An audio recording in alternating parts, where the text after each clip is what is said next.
The Fantastic Four First Steps is the hit that Marvel needed after several underperformers and box office flops to start 2025. Anthony, what did you think of this pretty fantastic movie, in my opinion? I gotta say, it was pretty good. I didn't overall love it. What are you talking about? I didn't adore it, but I gotta say, I know everybody's saying this, a step in the right direction. It sure is. It's a good setup.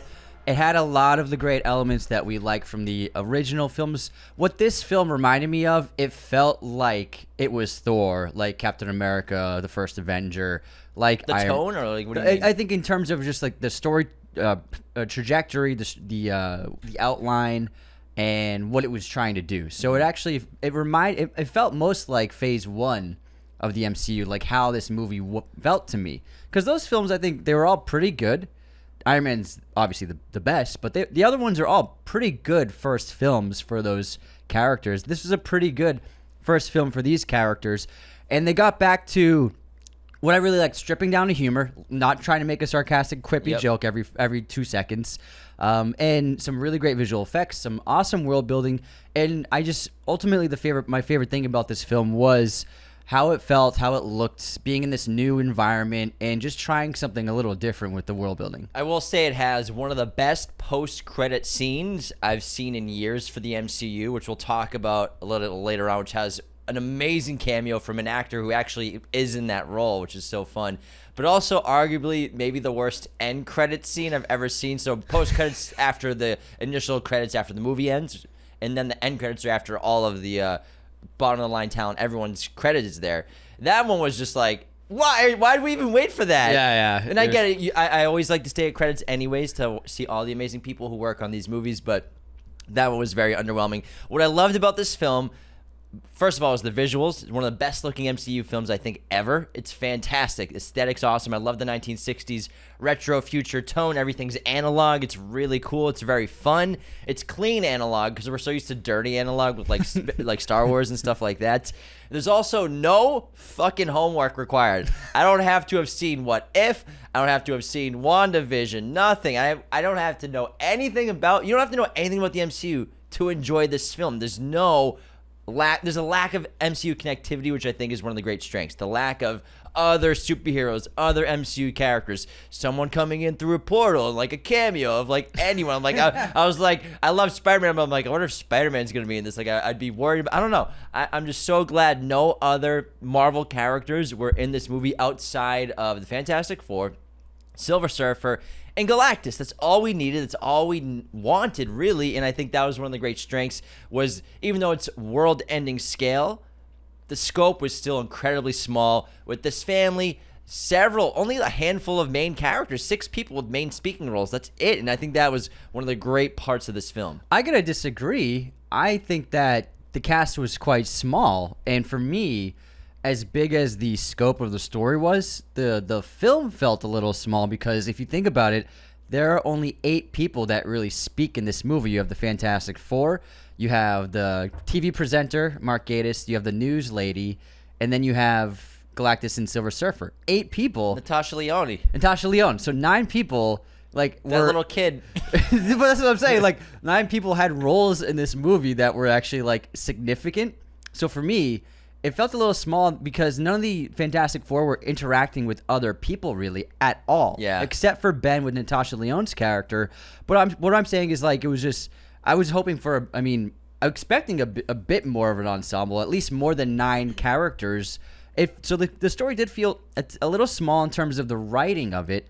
And that really threw me off a few times with world-ending stakes. The world is apparently working together, but nobody else is pitching in outside of building the towers in their cities. In terms of fighting Galactus, I was expecting, like, shouldn't the world be like fucking like the army of the planet taking on Galactus once he shows up? Well, you clearly weren't listening to the film, because Sue Storm has helped contribute to most armies in the world from deconstructing their militaries. So they're really. I know. Yeah. I know it's like not one tank. It's the perfect utopia. There isn't a guy with a gun. There's no more armies, I guess. It is. It's like everyone's nice, everyone's peaceful, everyone's thumbs up all the time. But no, I think that I agree. Like, at least, like, you don't have any fighter jets hanging out in a. But also, like, at least are there any scientific organizations helping out? Like, at least a linguist helping Johnny with his linguist mission? Hey, you know what I mean? He Like, doesn't need anyone. But you're right. The lack of other characters, I think, from that perspective, for sure, maybe makes the scale too small because it's almost like they're quarantined to their tower. it felt like that. Yeah. And yeah, of course, yeah. Ben leaves the skyscraper, but no one else really does until Sue like kind of gives that speech at the end with Franklin. So I get that, but I will argue that it's because it seemed like a lot of this movie was cut. It seemed like based off trailers where there are so many scenes in the trailers never saw in the film. Characters cut. John Malkovich's character was cut. Who knows? Maybe he would have been in the montage in the opening. But I think the editing of this movie definitely shaved off a ton of plot developments, a ton of character moments, and probably a bunch of other characters, I'm assuming.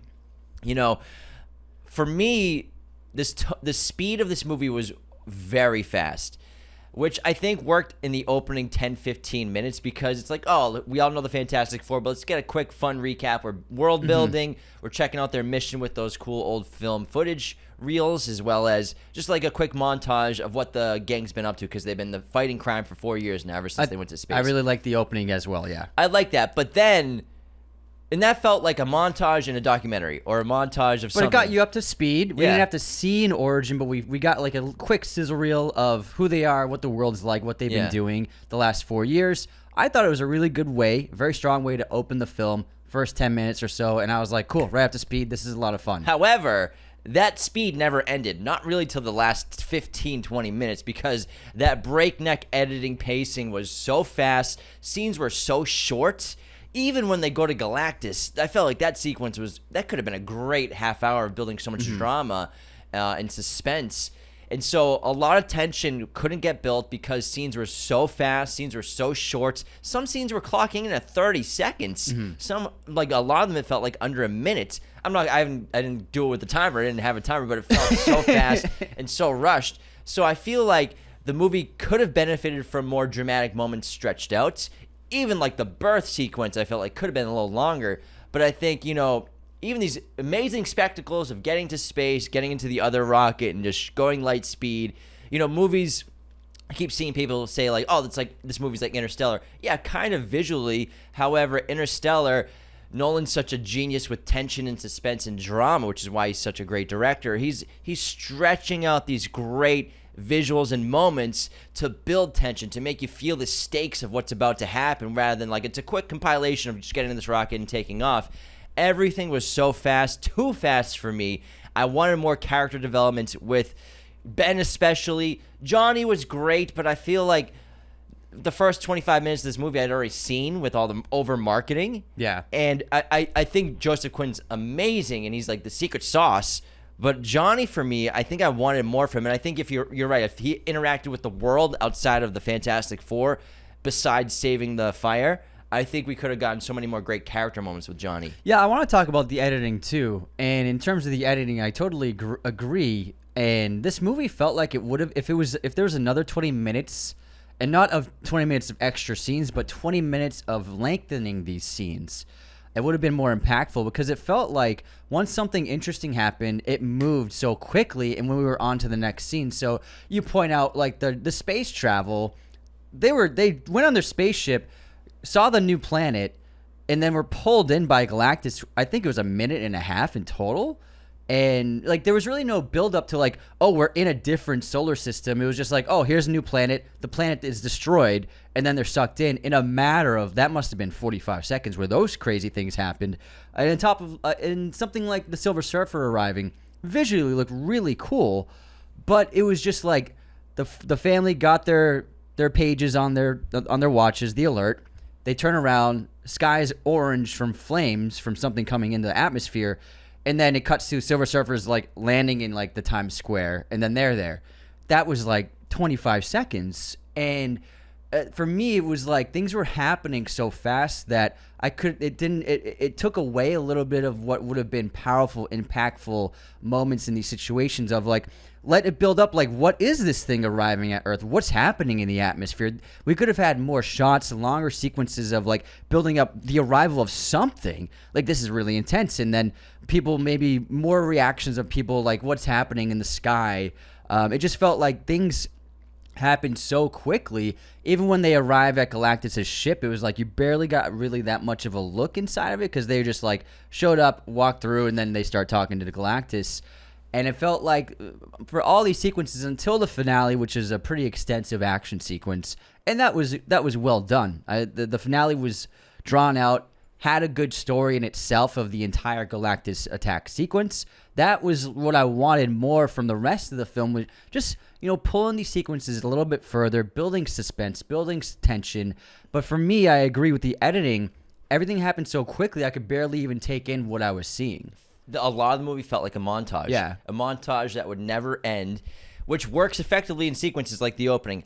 But what's interesting is the first scene of this movie feels like the longest dramatic moment of Sue finding out that she's pregnant, with Reed in the bathroom trying to find the iodine. That sequence, that was a great scene to open with. It's full of family, full of heart, which I loved about the film. And that was a great scene of drama and suspense. Even though it's something beautiful like we're finally pregnant, there's still great drama built in there. And the tension of the two separate rooms until they come together. Now that sequence, that felt like it was like a 4-minute scene. It was nice. It was really sweet and really nice. But all those character moments after that they seemed so fast. Even with Johnny and Sue, they'd have like a minute here. I want like a 5-minute scene with Johnny and Sue talking. Build that, like Johnny and Sue for me in this movie didn't really feel like siblings. I feel like they didn't really capture the sibling connection they had, whereas they've always felt like brother and sister in other past iterations. But I think it's because they didn't have that much time alone. Yeah, they had a couple of scenes in Johnny's room when he's trying to show her the language that he discovered, the records, but those scenes were so fast, and he says, oh yeah, I'm going to be the best uncle. But I think Johnny and Sue, that relationship specifically, I think they could have definitely developed that relationship more, make them feel more like siblings, because I kept forgetting they were siblings in the movie. I really did. I know, I did have that feeling too. Which is a bummer, because that's one of my favorite parts. Because there is an age difference between the two, so sure. you do have to like work towards building that connection and the chemistry with the actors by giving them more screen time together. Yeah, but obviously Reed and Sue had the most connection, the most chemistry on screen. All of them four together, when they're together, it works so well. I think the chemistry is off the charts when the four are together. But Ben and Johnny also, I think, could have been built more. And this is stuff I feel like was left on the editing room floor. I guarantee there were more scenes with Ben and Johnny. I bet there are more sequences or longer scenes with Johnny and Sue. But you got to chop it up. And, part of the motivations for why you're cutting up your scenes so much and why you're editing so much, I think there are a couple reasons, especially with visual effects shots, to save some money. A lot of this movie was visual effects heavy. So you got to save some budget. But also, at the end of the day, I think Marvel recognizes if we have a 2-hour and 10-minute movie, it might be a better movie, but keep it an hour 55. More showtimes, which means more money at the box office, in my opinion. Yeah, I think that both those things are true. Visual effects are so expensive, especially with motion capture you have with 2 actors in this film. The mocap, that's in itself a different, that's a whole different ballpark. 3 characters. Who's the third? Galactus, Silver Surfer. And Johnny, Not Johnny, I'm Ben. And Ben. No, the Galactus, I don't... so 4 characters. Yeah, 4. I guess Johnny for when he's on fire. When he's on fire. So that's a lot of visual effects. Plus all the world-building visual effects. And so much of the finale is mostly CGI. Well done with, practical sets blending with the CGI. But, the city doesn't exist, so they built a lot of the city with visual effects. But I do appreciate, there's some great sets in this movie. I love their home. I love the decor. I love the city. There's some they shot multiple scenes on this New York feeling street with Ben lifting up the car with the kids. There's so many great areas. There's a tangibility to this film that I've been missing. It didn't feel like there was green screens behind all the actors in a lot of the scenes, which we're used to. I felt like I could see depth in the background. I could feel these sets. They felt 3-dimensional. They felt like they were really there on set.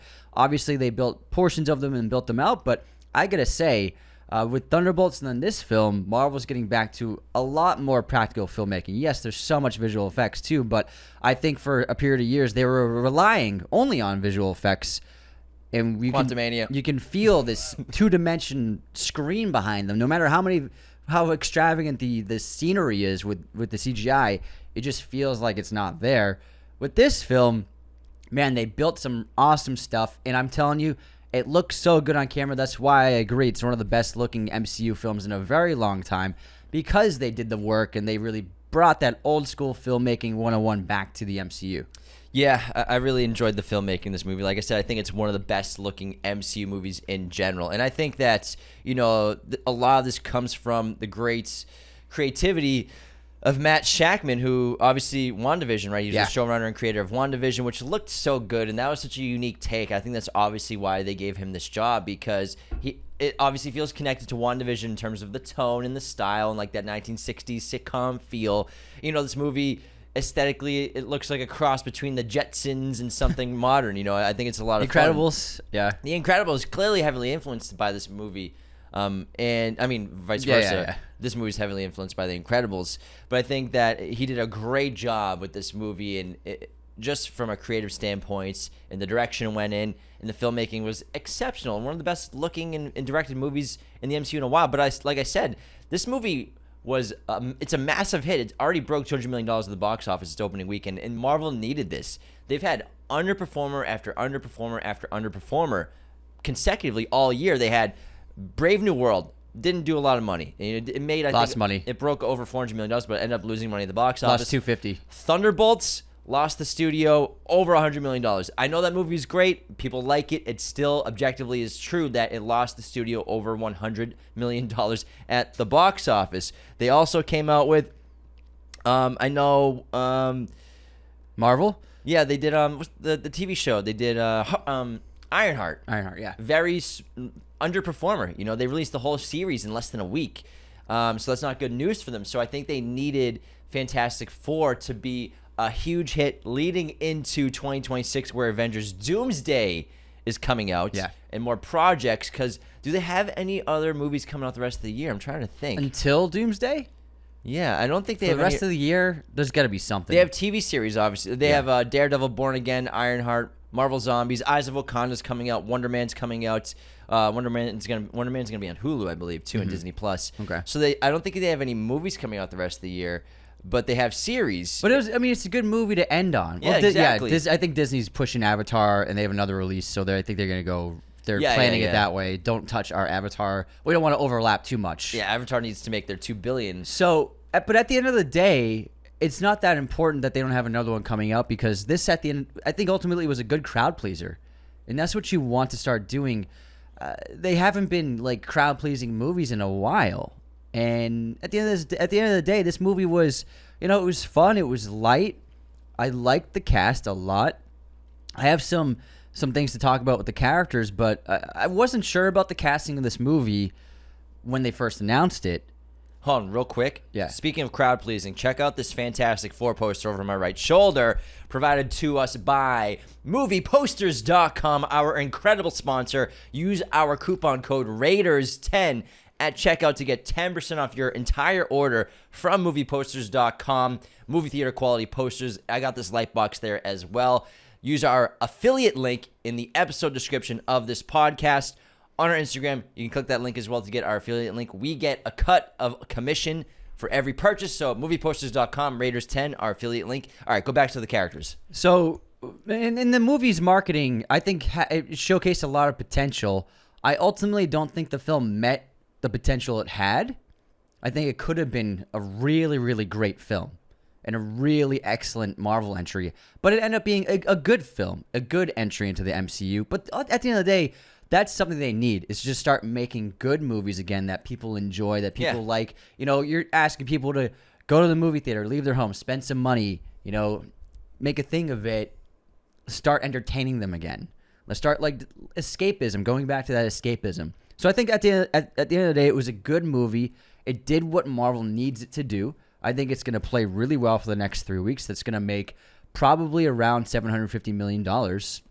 maybe 800 with good word of mouth. It's going to do great overseas as opposed to Superman. And, you know, people are really reacting well to it. It's got an A- cinema score. It's a 3.6 on Letterboxd, so it's going to stay around there with over 500,000 ratings, so it's probably going to stay at that number. IMDb, it's around a 7.5. So people enjoyed the film. That's what they need to start doing again. This movie, I think that because the MCU has been on a downwards trend, every time a new Marvel movie comes out, I think people put too much weight on the shoulders of that new release. That this is the one that's going to, you know, we're back. I think people put a lot of pressure on the new releases. But you know what? It's not going to be, we're not going to get Infinity War right away. We're not going to get, you know, Winter Soldier right away. But you know, they're making progress. They're improving. I think they've learned from their mistakes of the past, and from what we've heard going forward from Hall H and from Kevin Feige, and what he said about the future, they understand what they've been doing wrong and want to get back to what they were doing right in the first 15 films or so. And of course, the most beloved films. Because if you think about it, the 10 most beloved Marvel films probably aren't in the last 6 years. I wouldn't say any of them are in the last 6 years. Endgame? Well, that's 2019. Yeah, 6 years ago. No, that's what I'm saying is the benchmark from since Endgame. Okay. Yeah, so 2019 to 2025. Gotcha. So last 5 years. Sorry, last 5 years. I'm not a mathematician, but... And I really enjoyed Deadpool Wolverine. Like, that was I enjoyed that movie because it was so funny. I didn't like this. It was an okay movie, story-wise, but... No Way Home. Yeah, No Way Home's pretty good. Yeah. But again, like, Deadpool Wolverine was really hilarious, so that's why I really enjoyed that film.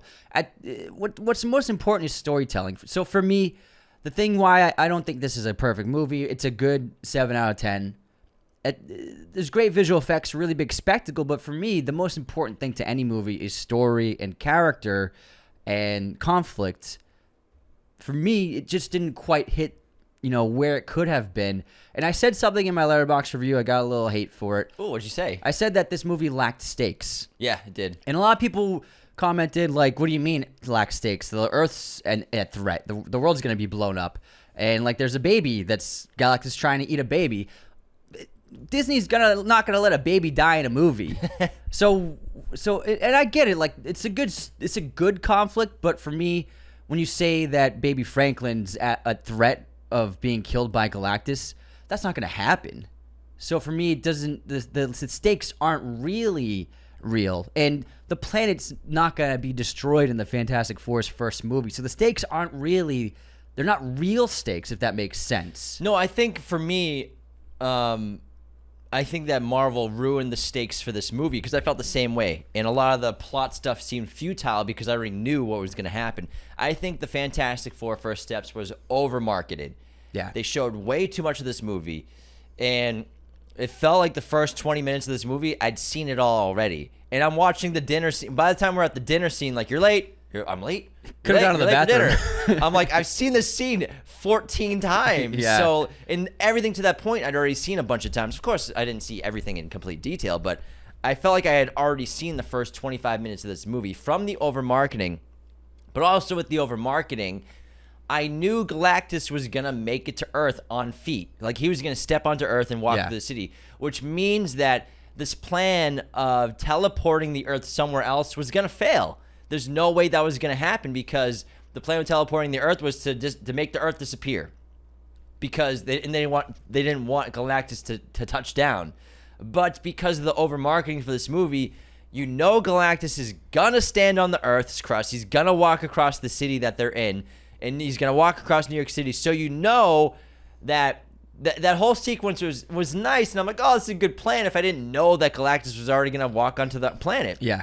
So the whole sequence of trying to, you know, the world working together, it's nice. They're all building these bridges. It's like Contact. Yeah, exactly. It played out just like Contact, too. They're all trying to build these things, all these bridges, all these access points to help teleport the Earth away. You know it's going to fail. Yeah. Well, at least I knew it was going to fail. I watched the trailer. I knew it was going to fail. I felt the same thing. So I'm watching like, all right, well, this isn't going to work. Like, obviously something's going to happen. And so for me, stakes are gone there. I know that they're going to have to fight Galactus on Earth. But I didn't know, obviously, from the trailers that they were going to try to teleport him somewhere else, which ended up working well. Yeah.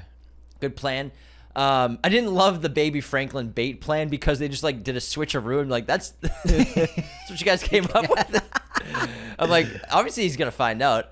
But at the end of the day, I didn't find stakes to be strong at all, because of the over marketing. I saw the whole movie play out. And at the end of the day, like, if just because the stakes are mentioned, the world's at end, the world's gonna end if we fail, doesn't mean I feel the stakes. So to contrast this, Superman, which I think is a better film, I enjoyed too. Superman showed the stakes in one scene particularly really well. The scene where Lex Luthor kills that civilian who had interacted with Superman. That's showing there are stakes to Superman's choices and to this film. People are going to die in this film.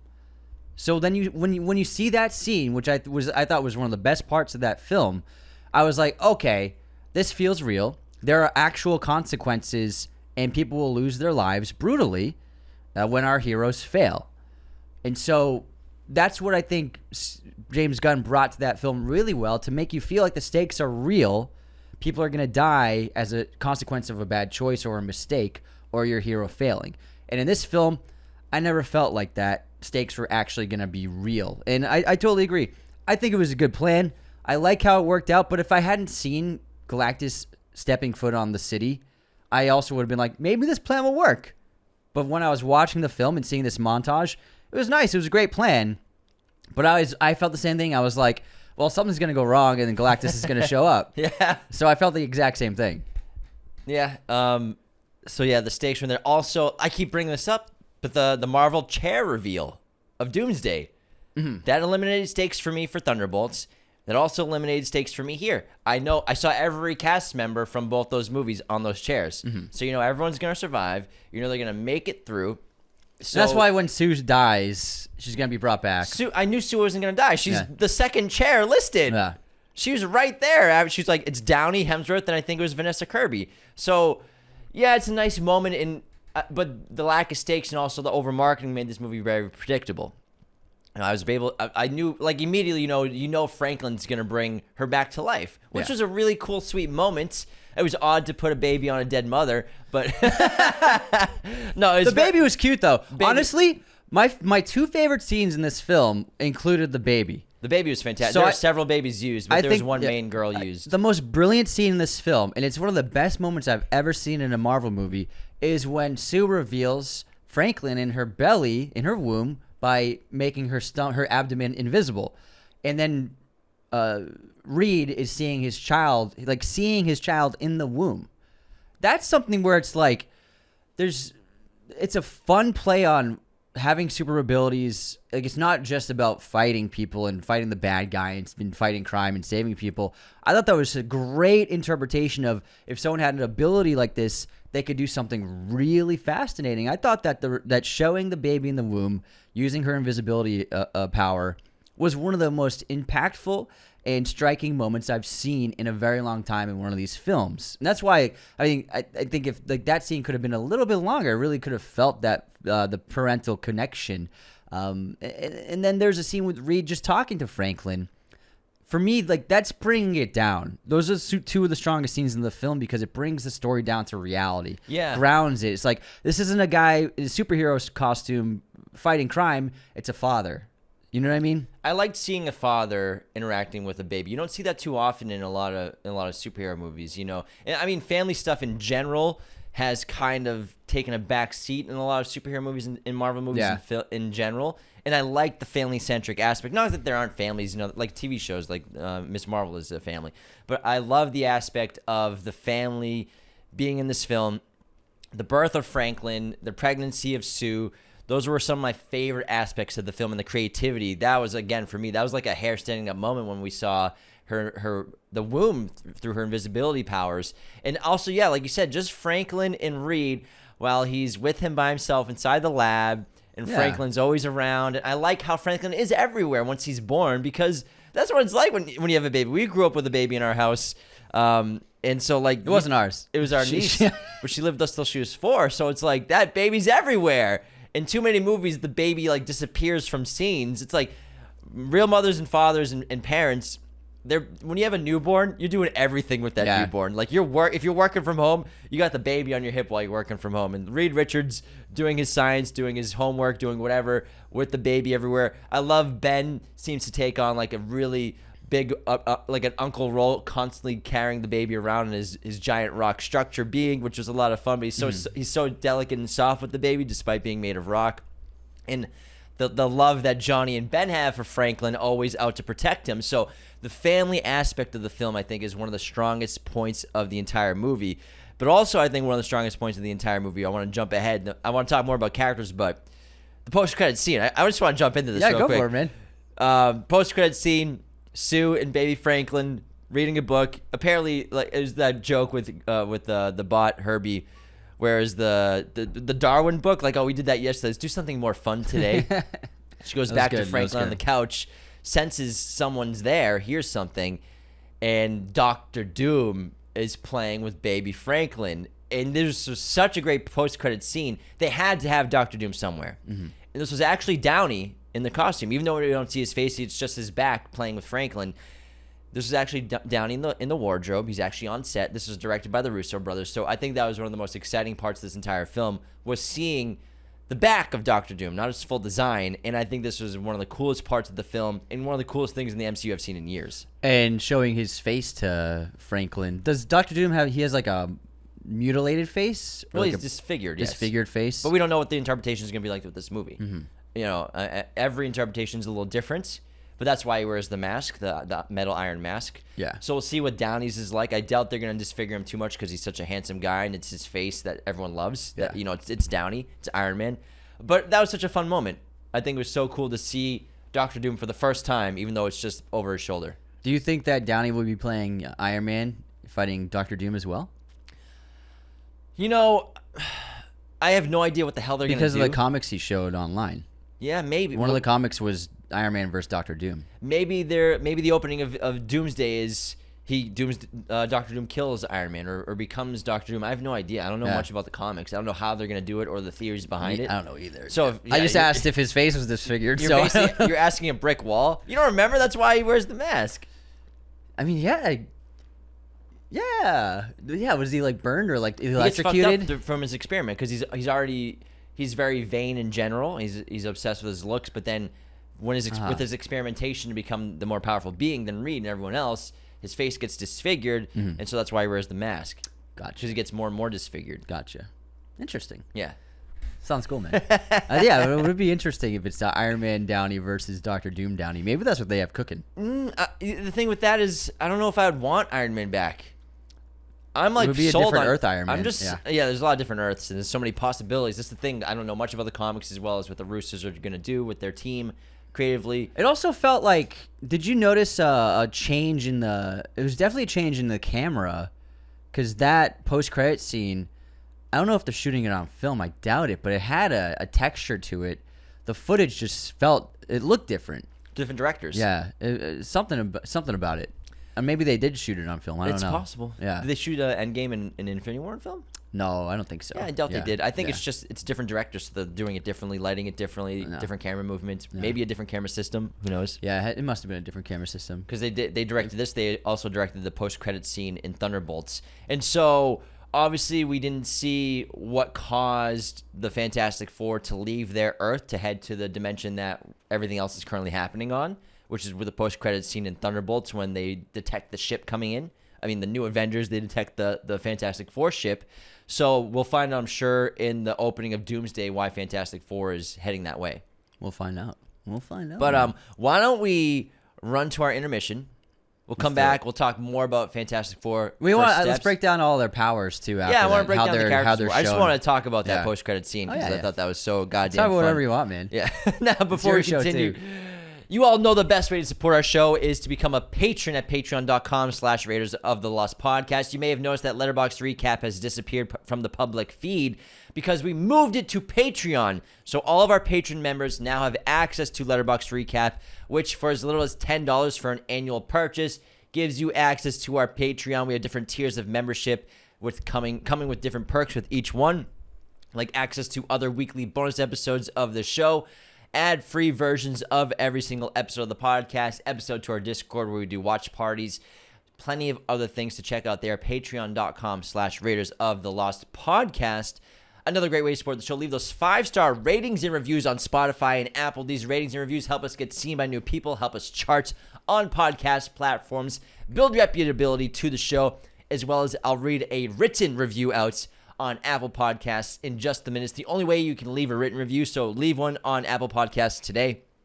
You'll be immortalized on the show forever. Subscribe on YouTube. Follow us on Instagram, TikTok, Twitter. Sharing our content is so big for our growth, and social media engagement is how we get the cool jobs, like going to Comic-Con, interviewing director Noah Hawley for Alien Earth, or interviewing Rob Pattinson for Mickey 17. That's because you all interact with us on Instagram, TikTok, Twitter, YouTube.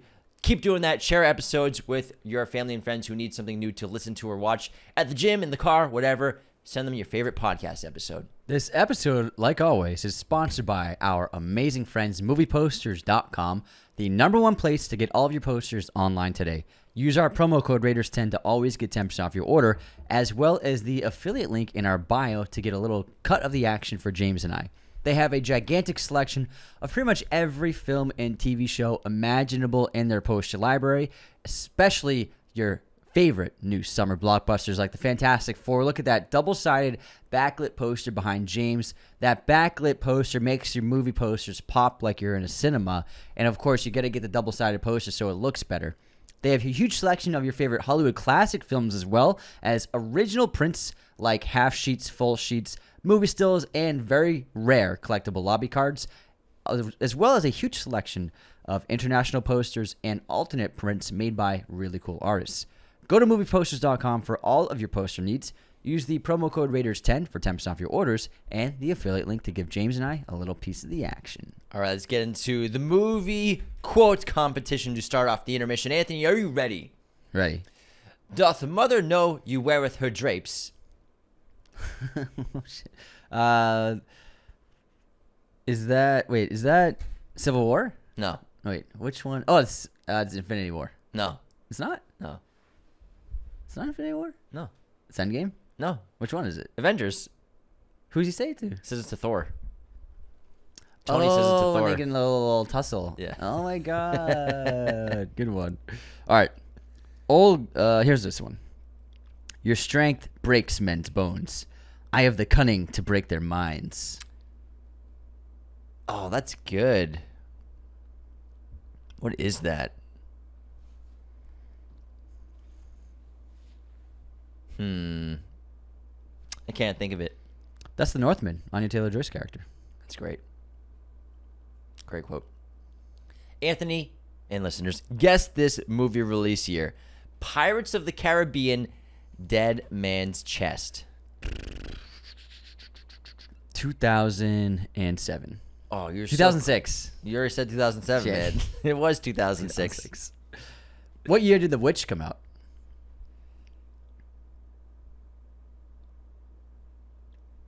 Good question. 2014. 2015. Damn. You were close too. We were both one off, man.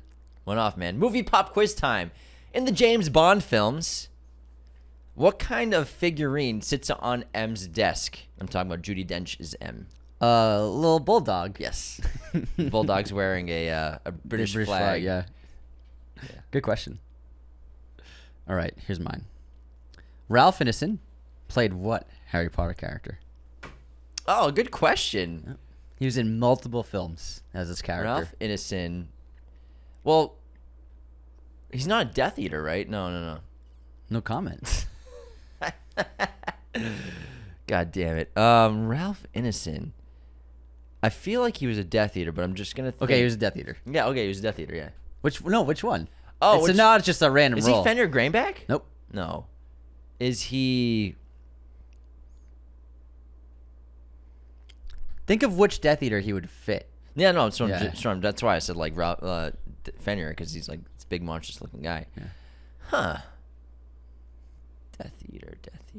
Ralph Ineson as a Death Eater in multiple films. It's probably the latter ones then. Yes, you're on the right track. Deathly Hallows 1 and 2. Huh.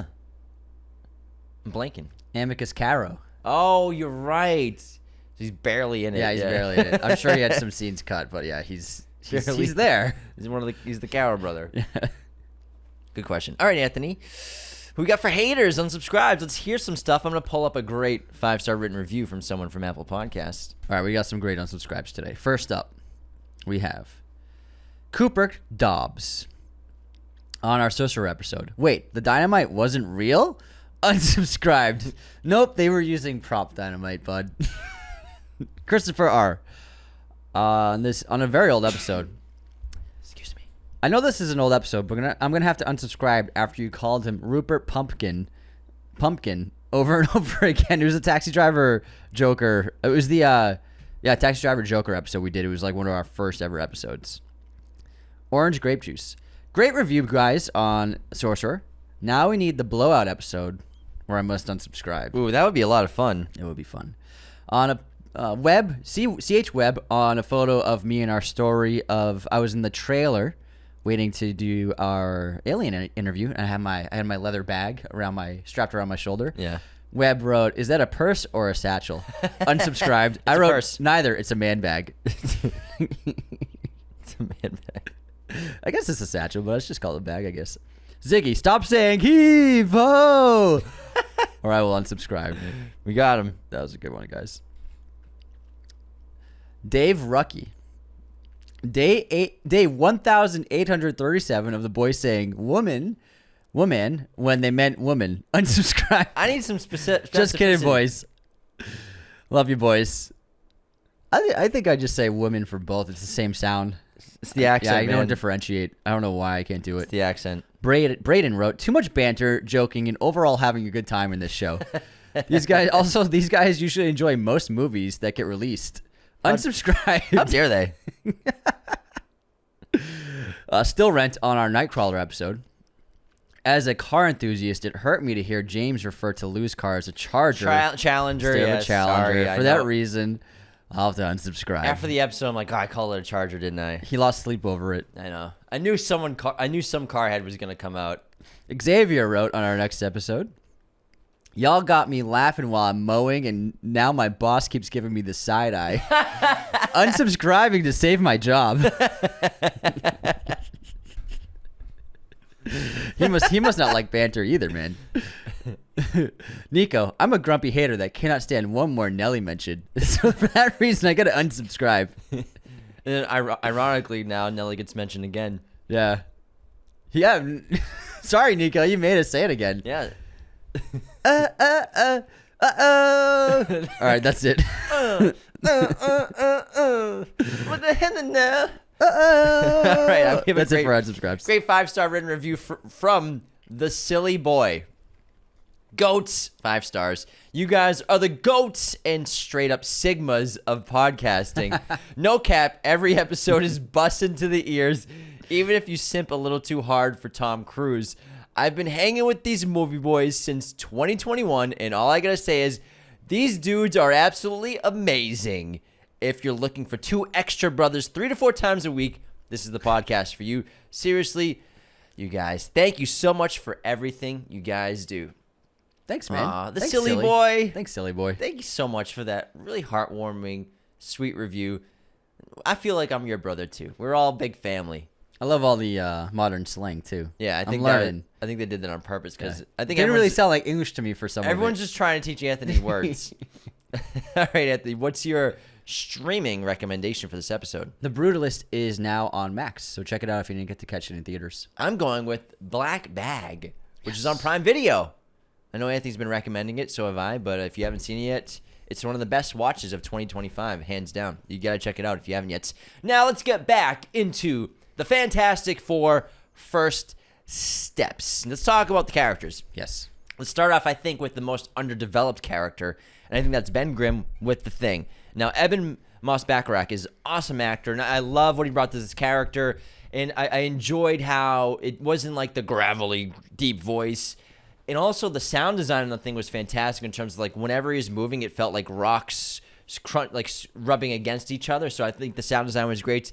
Like the design, the eyebrows are great. The beard was a lot of fun.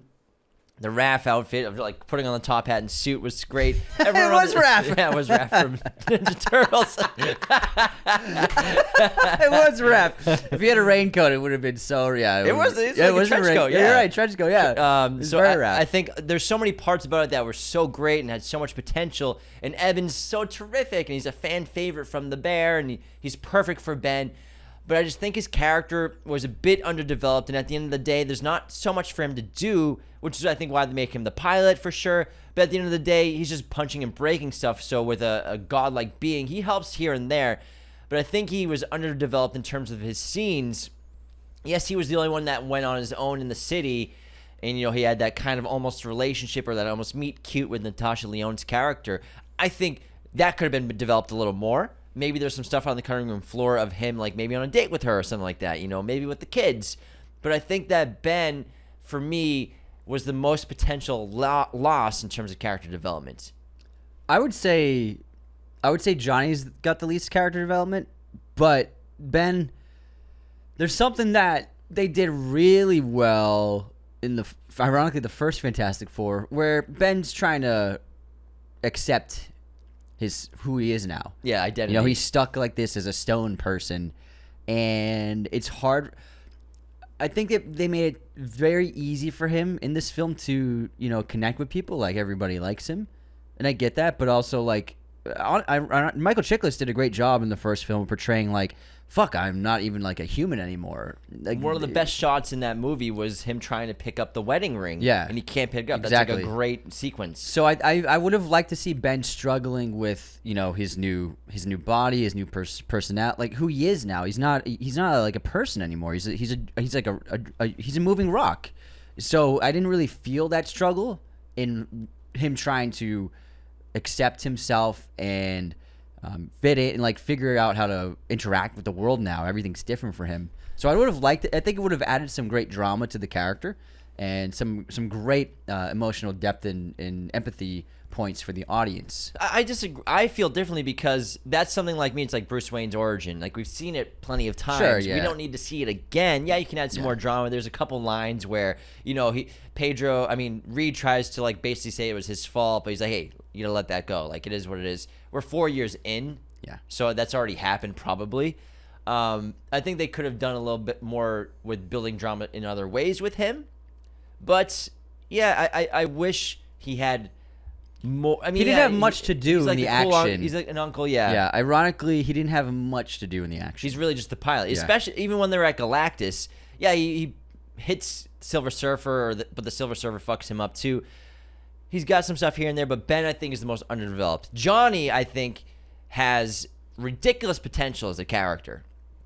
And I think that Joseph Quinn is a lightning rod on camera in everything he does. But, like we talked about earlier, he never really leaves the facility. He's only interacting with the other members of the Fantastic Four and Franklin.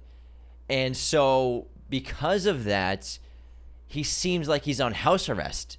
He does, yeah. He feels like he's isolated from the world, on house arrest, quarantined. And if he had sequences out with the world interacting like we talked about earlier, it could have added so much more to him and his character because he's so exciting. And I wanted so much more Johnny in this movie in terms of him being Johnny Storm. And I get it's like the new interpretation of him. He's not like the ladies' man like Chris Evans' Johnny Storm. Chris Evans' Johnny Storm is the fucking best part of those movies. I love him as he's Johnny Storm. Outrageously he's fun. Great. Yeah, he's cocky, he's really arrogant, funny. womanizer. But man, he's fun to watch. Yeah. And Joseph was so great to watch. He's just eating cereal and having fun. I wanted more from him as well. But I do think that they, in terms of the Fantastic Torch sequences of him when he's on fire and his powers and abilities, perfection. The CGI looked terrific with him. I loved his glowing yellow eyes with the fire, everything.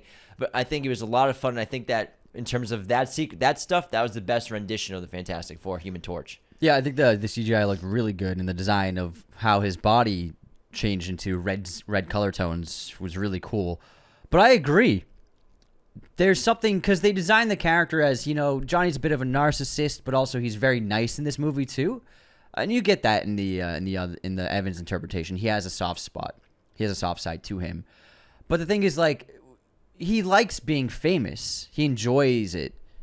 That's the character, and you see it in the design of his room. He's got like there's an art piece of him. You know, Yeah. and that means he's someone who likes being famous. If Yeah. if you're hanging up a painting someone made of you, I mean you like it. So it didn't make sense that he's not like embracing the fame he has around the city.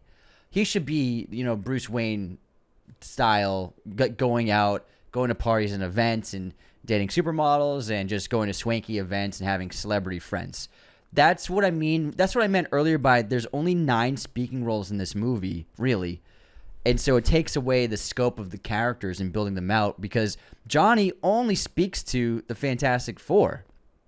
That's it. Silver Surfer. Silver Surfer. He speaks to 4 people in this movie. 5 people, Galactus. It's just like I needed more world building. Does he even speak to Galactus? I don't think he does. Maybe he says something. think Like maybe he he says like a one-liner or something before he know. burns them. But what I mean world building is like the world building is not just the environment, but it's like building out the characters. And for me, only interacting with themselves, I think, took it away from like being able to see how they interact with other people. Like Ben interacting with Natasha Lyonne's character shows some great personality and development for him. Johnny is only interacting with the main cast. So for me, it was like I didn't feel like Johnny Storm for a lot of the runtime. And yes, he does have the connection with Silver Surfer. You know, he's the one that's speaking to her and conversing with her and learns her language, which I like that aspect. I like the idea, you know, Reed's so smart and he does his thing. Sue's got doing that thing with Reed and also helping raise Franklin, so they're busy with Baby as well as figuring out their plans. But like not asking linguist experts around the world to at least help you out with this thing. Yeah, and also like the world's at stake. I feel like Reed would be like, "Hey, dude, you want to help us like build this shit?" Yeah, like Johnny, like he's like obviously not a super intelligent person, but like, wouldn't you want to hire the world's experts to help you with this language problem? True. For me, that took me out of it. I'm like, Johnny's solving this by himself with no help, like over months, like with paper and pencil. Yeah. Like you'd want your best shot of solving this as quickly as possible, so you'd get some experts to help you out, Yeah. right? I mean, it's not a fucking crossword puzzle. It's a whole. I mean, language. it could have been a great plot. Maybe like they bring in a linguist expert, and then they have Could've been a little girl, like they have a little romance there. He's got a love triangle Yeah. with Silver Surfer. Yeah. That would have been great. See, that's what I mean. Like adding some more characters would have really helped with the dynamics of each role. I like that. Love triangle, linguist, Silver Surfer, Johnny Storm. Fun. That would have been hot. That's. That would have been hot. I also think the Silver Surfer was could have used some more. I'm sure there's some deleted scenes. Well, Silver Surfer, first of all, I thought she looked terrific. Looked great. All the Looked hate great. that they were getting for the visual effects of Silver Surfer from the trailers and marketing, Silver Surfer looked fantastic in this Very movie. good. Incredible visual effects overall in this film, but I loved the design of her. It wasn't liquid metal. It was more like a silver trophy or like a silver statue. I thought her design was incredible. I thought, yeah, I think the visual effects looked fantastic, and it felt real. There has to have been deleted scenes with her because it kind of came out of left field when Johnny set up the recordings of other planets that she marked for death. For her to feel remorse right then, I feel like you've killed so many. You're responsible for billions of lives already. Like you've never really faced the consequences of that until now. So It's a little too much too late. yeah, it was just like, and also it's like, I know okay, she feels bad, but like she's been partly responsible for so many deaths. It's kind of like, you know, Darth Vader killing the planet. Like it's like he's not a good guy just because he like killed the Sith Lord. Doesn't mean he's like all is forgiven. You know what I mean? So I would have maybe liked a little bit more about that, and then maybe she was feeling remorse beforehand.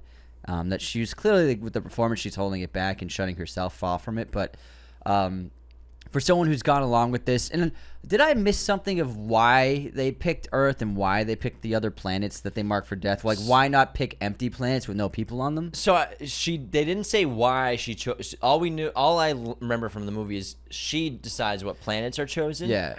My guess is I just didn't understand, like, why not eat Venus because it's bigger than Earth, like way bigger than Earth. maybe it has to be with people too. But that was never said. Yeah, I so I was understand. just confused about the selection of planets, like, because they didn't even know Franklin was there when she selected the planet. She was just like, let's go to that planet. They didn't know about Franklin until the Fantastic Four showed up in the other solar system. So I was left really scratching my head about, like, why did she pick Earth, and why did she always pick planets filled with people, as opposed to if Galactus is hungry, there are really big planets out there. Zillions of planets. There are planets that make us look like a tiny dot, like they're so big. So I wasn't really understanding why she was choosing planets with people with humans, well, not humans, but lives on them. I was thinking that while watching the movie. I'm sure there's an explanation in the comics, but my guess is maybe it has to be life as well. Life that has to be forces or something? that has to be consumed, or souls that have to be consumed. But I mean, he was chomping on some trees and dirt. It is ship. They're grinding dirt and trees there. So I was just confused about the whole selection process. No, I agree. Yeah. But also, Earth is rich with resources, so maybe that's one of the reasons. Because I mean, there's nothing on Mars. I guess the cores of the planets are valuable. A lot of minerals, man. Yeah. But I mean, I think Earth is a very resource dense planet, so maybe that's why. Sure. Well, I mean, yeah, if they Habitable explained planets are if they had explained that, I wouldn't have been confused. So that's my guess. Is Yeah. planets that are habited by beings are resource dense. He did pick up like that dirt and tree, and he was like, "Nice stuff." Yeah. So maybe he likes dirt, man. He likes dirt and trees. Yeah, and Venus ain't gonna be tasty. It's gonna Really burn. big, though. It's gonna be spicy. Really big. Spicy as It's hell. hot. It's hot. Yeah. It's A lot of hot. A lot of sulfur. acid clouds in there. So yeah, it's not gonna taste great, but I mean, Earth probably is delicious. So at the end of the day, I didn't really understand. I didn't totally get Galactus's motivations for her motivations for what planets were chosen. Why not just go to the nearest planets around you if you're so hungry? Just go. You can just devour one planet, then the next closest planet, then the next closest planet. So I didn't understand the overall strategy of his feeding. I think that we came up with a good answer though. Yeah, decent answer. Habitable, resource dense planets. Mm-hmm. So let's talk about Sue. I think she's the best version of the character. Vanessa great, Kirby's yeah. really terrific in this role. She's a force of nature on camera and as a performer. Great chemistry with Pedro. Obviously, the press tour has shown that. I guess you haven't seen the videos. And Sue's really powerful. She's a great character. The light speed birth was so fascinating to watch, giving birth while traveling at 0.88 light speed. Never seen anything like that before. She's a great leader, and I was based off the rumors. I think there were a lot of falsehoods with people and the things they were saying before this movie came out.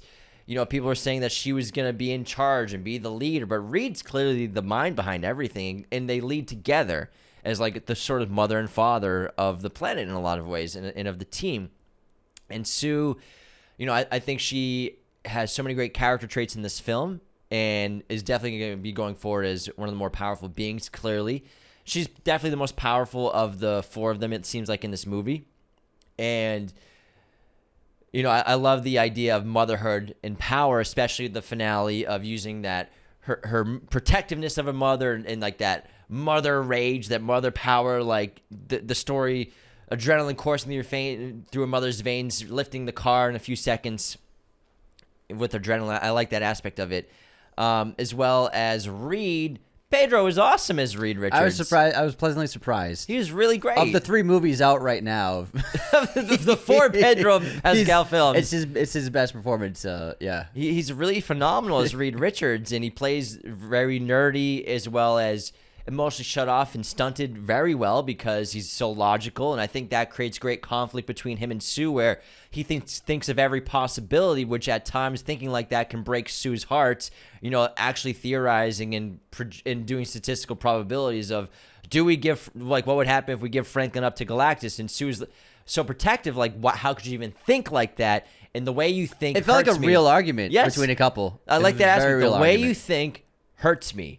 And Reed's like, I'm sorry, that's just the way I am. I can't not. I would never give up Franklin, but I have to. My brain thinks like that.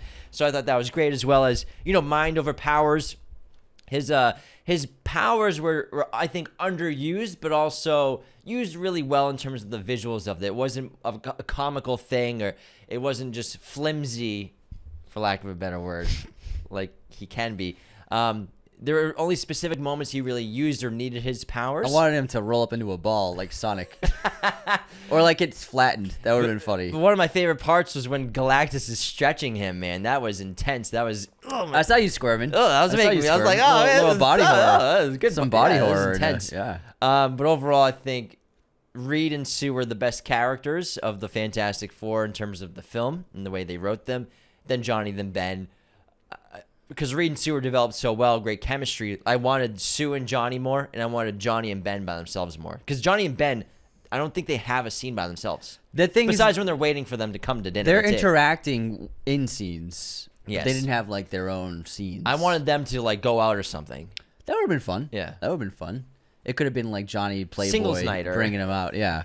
Yeah, that would have been a fun. That would have been a good sequence of the character development. I just needed more stuff. The only time I can't think of a Marvel movie where I've been like, I wanted more from it. Yeah, the only time I can think of Johnny and Ben by themselves is when their other two are late for dinner. It's the only thing I can think of. And it's like 40 seconds of them two by themselves. Yeah. I gotta say, Pedro was the biggest surprise. I think his performance was great. His accent was really cool, really spot on. It felt very different, and for that transatlantic '60s vibe, I love the cadence and the rhythm of his dialect, and I think it's one of the best things he's done as an actor. I gotta say, I was really impressed with his overall performance, and he really carried the film. And going forward, I think he's going to be a great presence in the MCU. I think that, when these casts was announced, I wasn't sure about any of them, but I guess they're all very good actors. They're all very talented actors, and they all played off each other really well. And I gotta say, I was very impressed with Pedro. I think he did an outstanding job. I enjoyed the aspect of court of public opinion in this film, where the world loves the Fantastic Four. They're their saviors, they're heroes, they're this really interesting marketing capability. What? Similar thing happened in Superman with the public hating them immediately. Yeah, and then the public hates Fantastic Four after Pedro or Reed. You should have told everyone this, but you told them Galactus is going to eat us because we want to give up our baby. And it's an interesting dynamic because the world, billions of people, they all want to survive. They don't want to die. So it's like, yeah, give up your baby. But Sue, Reed, the rest of them, there's no way they're giving up Franklin to save the world. And I like that speech. Nathan Hunt thing. Yeah.